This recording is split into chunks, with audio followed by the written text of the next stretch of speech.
Hello friends, welcome to another episode of the Mahabharatha podcast in English. This is episode 7. I am Shankar Narayan, your friend signing in.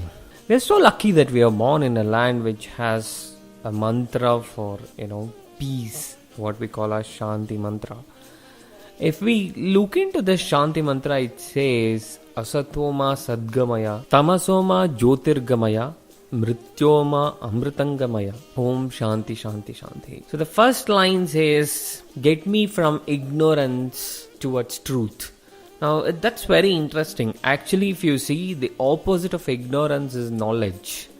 So if you see in this mantra, knowledge and truth has been interchangeably used, which also gives us a message that truths can be understood and can be preserved only through the tool called knowledge. So if you don't have knowledge, if you gain knowledge, you are going towards truth. If you don't gain knowledge, you are going towards ignorance. So that is the message that the first line gives. And by gaining knowledge, you are going from darkness to light. You are going out of the darkness called ignorance towards the light called truth. And that's the power the knowledge has got. And then further it says, it can make you immortal from being mortal. Now this line has to be very carefully understood, because it is not that knowledge can make you immortal or live forever. It only makes you understand the mortality part of you and the immortality part of you, and which is exactly what Bhagavad Gita so brilliantly explains to us. Until we are in the materialistic thought where we understand the birth and death of a person's lifespan on earth, beyond that is what Bhagavad Gita talks. Bhagavad Gita talks about how there is no death to the Atma, to the part of you which is always there. So that is why the Shanti mantra says that by gaining knowledge, you understand the immortal part of you, and rather than dwelling onto the mortal part of the life on earth. So every mantra, every stanza, every message that we get from the mythological and ancestral document has to be very carefully analyzed. And this is one example where so much of message has been stuffed into this 4 lines of Shanti mantra. Okay, with that small trivia about the Shanti mantra, let's move on to the regular episodes of the Mahabharata. Last week I was a birthday boy, so did not manage to do an episode. Before that, I stopped at the birth of Dhritarashtra and Pandu. Now, continuing from there, Dhritarashtra being the elder and Pandu the younger, they both were given, in fact, along with them, even Vidura was given the right education under the guidance of Bhishma. Pandu became very well versed in archery. Dhritarashtra was so powerful, he was so intelligent, he was so very well talented. One disappointment with the TV serials that came before was that they showed Dhritarashtra as a completely helpless fellow, which is actually not true. Dhritarashtra became helpless only when he had to deal with Duryodhana because of his unconditional love for his son, or probably beyond that, a blind love for his son. But otherwise, Dhritarashtra was a very wise man. In fact, he was a very powerful fellow. He was filled with a lot of ambition. He was nothing short of a brave king, only that he was born blind and he did not have sight.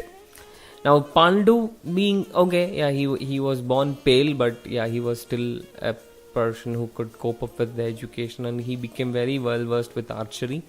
He became a very good archer. And Vidura, as I said in the beginning, is one of the finest characters you will ever see in Mahabharata. In fact, he was the reincarnation of Lord Dharma himself. So there was nobody who knew better about Dharma and Adharma in Mahabharata. It was Vidura who was the person who best knew what is Dharma and what is Adharma, who could actually, coach people towards that direction in the entire Mahabharata. So he was wise, he was witty, he was skilled, what all. He was one of the finest characters you will ever see. So they all completed their education, they grew up well, and now it came time that, the throne of Hastinapur ran for so long time without any king. Bhishma was taking care of it as an administrator, as a standby. He never became a king. We all know that story. Now, it's time that when these boys completed their education, they wanted to put a king on the throne of Hastinapur. Now, the first choice, of course, was the elder person. That's what the rule book says, that the eldest in the family. Remember this. This is very important when we discuss further. The eldest son in the family will actually become the king. Now, what happened? The eldest here was Dhritarashtra. And unfortunately, Dhritarashtra was blind. Though Dhritarashtra carried lot of ambition in his mind, lot of ambition in his heart to actually become the king and achieve, he was not given that opportunity because of his disability. He was blind. So it was decided that a blind man cannot become the ruler of a kingdom, because anybody can cheat a blind person. If you get into politics, there are people who talk something and do something else. So it was discussed that though he can handle most of the things, he will not be able to identify. Sight is most important, because by looking at someone's face and their body language, a king will be able to actually understand what kind of a person he is. He can get lot of data to understand what kind of a person he is dealing with if he has sight. If the king does not have sight, it will be very easy for somebody to cheat by being nice in the voice but do something else. And king, remember, king not only meant the administrator at that time, it was also the head of military forces. So you cannot have a blind person trying to head the military forces of a kingdom to safeguard the kingdom. So for that reasons, going by the rule book, Dhritarashtra was not made the king, and of course the next choice was Pandu. Pandu was chosen to be the king. And then Pandu, he also was a learned fellow, he knew what dharma is. So he said, I'm disappointed that my brother could not become the king. So in his name, I am taking his throne now. In his name, I will continue to rule Hastinapur. I will try to just be my brother stand by, more or less like a labor to my brother, and I will try to continue ruling Hastinapur. With Bhishma by his side and he himself being a very good archer, Pandu ruled the kingdom very well. In fact, he had a nice expansion of the kingdom. He became quite powerful. He learned the administration well in a short time. Things were going well, and then that's when Bhishma and Satyavati planned to get them married. It was time that they, again, as I had been telling, it's always that they were worried about how to keep the lineage going, how to ensure that the lineage continues without being stopped. So they got them, it was time for them to get the boys married too. Dhritarashtra was married to a princess called Gaandhari. Now Gaandhari hailed from a region called Gandhara. Gandhara. So she came from Gandhara, and her brother came along with her, and that fellow is more or less the creator of the havoc in Mahabharata, Mr. Shakuni. So Shakuni, being the brother of Gandhari, comes along with her into the kingdom, never goes back for whatever reason that we will discuss later. So Dhritarashtra was married to Gandhari. Gandhari she was a very nice princess, she was a very kind as a person, but she had one drawback. She was very stubborn at times. So when she got to know that the person whom she is going to marry does not have sight, and he will neither get any sight in future, she took a silver cloth and she tied her own eyes. The idea was that when a wife has sight and her husband does not, that should not become the reason for an egotic conflict between the husband and wife. That's the reason she gave, and she tied up her eyes, she blindfolded herself, and she said, this is how I'm going to live for the rest of my life. If my husband does not have a sight, so it be with me. So let both of us live like blind people. Now there's one thing people misunderstand here. This is always portrayed in a very wrong way, that Gandhari, a wife, has to just follow the husband. She's always more, she has to be below the husband. This is what the Indian mythology says. There are two things we need to understand. One, nobody asked Gandhari to keep her eyes tight. So it was not a rule book that said Gandhari that she has to tie down her eyes. Second, it was Gandhari's own view, it was her own thoughts that she blindfolded herself. She said it is important that husband and wife feel equal to each other. There is no inferiority, superiority in this case, and it is very important for somebody to understand this. Gandhari did not say that I cannot be above my husband. There is a big difference in the way you put it. She said, I do not want me to feel superior to my husband just because he is blind and I have the eyesight. I want both of us to feel equal so that we can lead a happy life. That's what the idea was. So Gandhari blindfolded herself. She got married to Dhritarashtra. And on the other side, Pandu was married to Madri. That's what most of the books say. Some say he was first married to Kunti and then got married to Madri. But if you look at some books, it say he got married to Madri. And then it was turn for Pandu to have the second wife. Why? As I always been telling, in the olden days where kings ruled, they practiced polygamy more for the political reason and not for the lust. Please understand, it was completely for the political reason, that they wanted to have enough sons to continue the lineage.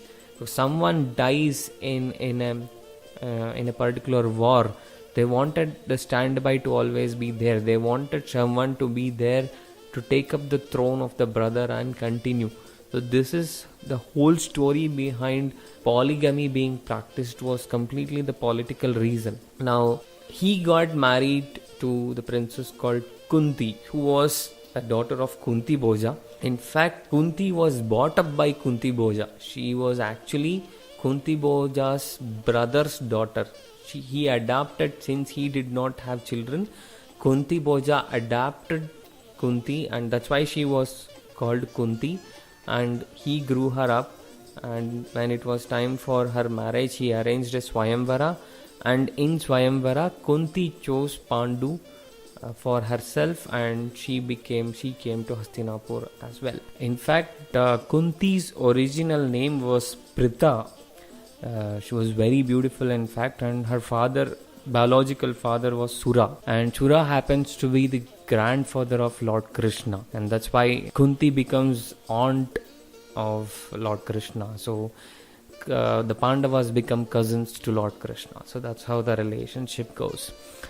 So Kunti was married to Pandu. Now Pandu had two wives, Kunti and Madri. Dhritarashtra had his wife Gandhari. Now again, things were going on.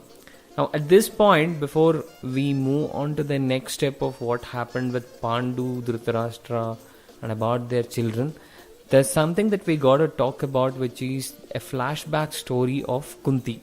When she was a young girl, once Durvasa had visited Kunti Bhoja's kingdom, and Durvasa Muni was a very powerful saint, and he could get angry for almost everything. It was very difficult to manage Durvasa Muni without making him angry.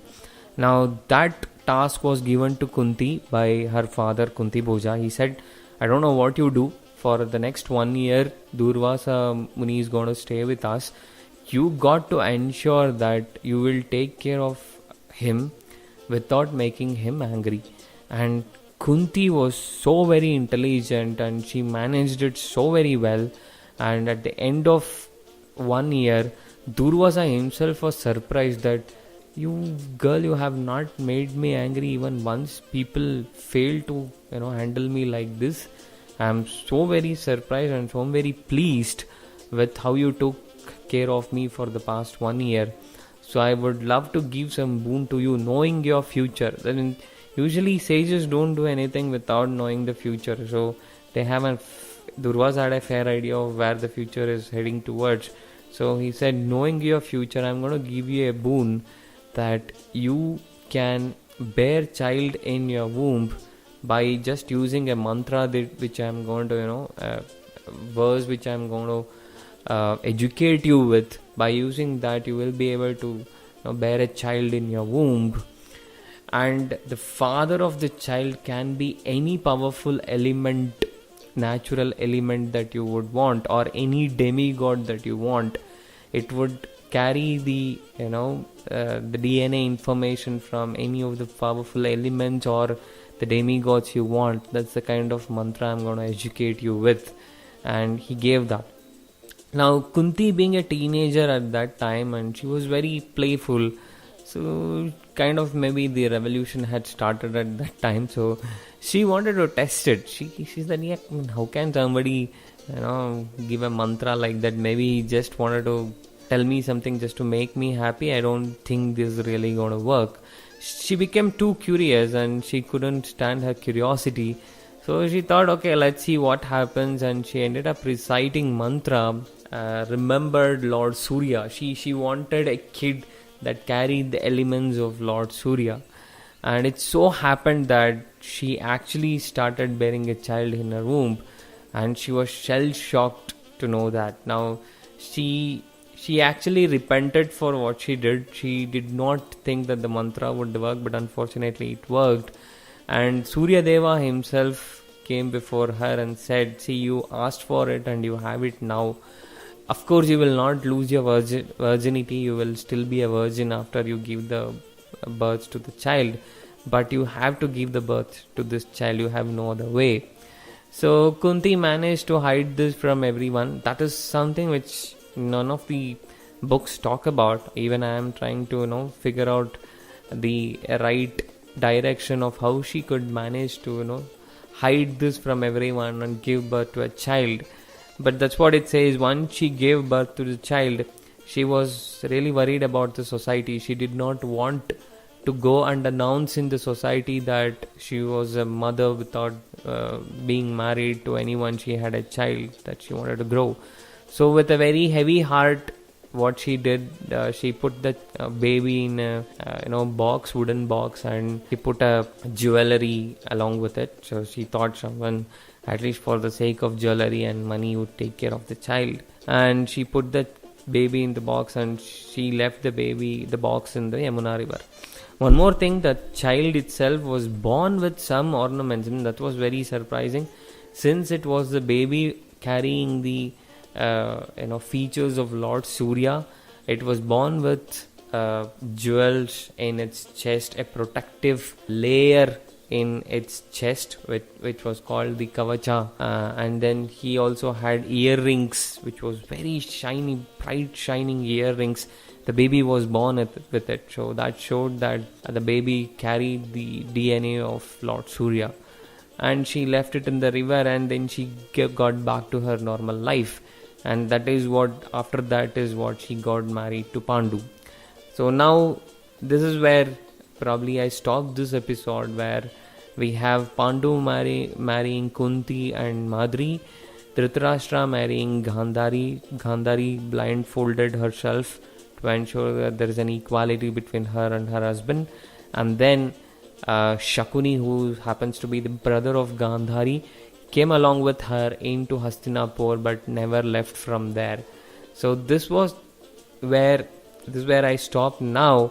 And in the next episode, let's see what happens to Pandu, what happens to Dhritarashtra. How did Dhritarashtra end up finally being on throne? What happened to Pandu? How did Pandu die? And their kids, the story of how they had their kids, etc. So let's see all of this in the next episode. Until then, it's bye-bye from Shankar Narayan. Take care. Have a nice day. Have a nice week ahead. Sarve Janaha Sukhino Bhavantu. See you next week. Until then, bye bye from your friend Shankar Narayan.